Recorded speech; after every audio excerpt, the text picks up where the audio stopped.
గరికిపాటి. ఈ పేరు వింటే ఆయన చమత్కారం మాటలు ఇట్టే గుర్తొస్తూ ఉంటాయి. ఆయన చెప్పే ప్రవచనాలు ఎంతో ఆకట్టుకునే విధంగా ఉంటాయి. జనాలు గుడ్డిగా నమ్మే మూఢనమ్మకాలని ఎప్పటికప్పుడు పాతాళలోకానికి తొక్కేస్తూ ఉంటాడు. తప్పుగా ఉండేవారికి, తప్పు చేసేవారికి తన స్టైల్లో నేరుగా చురకలు పెట్టేస్తూ ఉంటాడు. అయితే దేవుడంటే అంత భక్తి లేని గరికిపాటి ఈ స్థాయికి ఎలా చేరుకున్నాడు?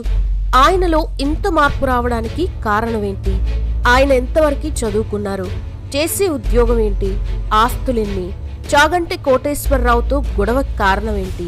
భారత ప్రభుత్వం నుండి ఆయనకి వచ్చిన గుర్తింపేంటి అనే విషయాలతో పాటు మరిన్ని నమ్మలేని నిజాలైతే ఈ వీడియోలో మనం తెలుసుకోబోతున్నాం. సో వీడియోని స్కిప్ చేయకుండా ఎండ్ వరకు చూడండి. గరికిపాటి నరసింహారావు పశ్చిమ గోదావరి జిల్లా పెంటపాడు మండలం బోడపాడులో 1958 సెప్టెంబర్ 15న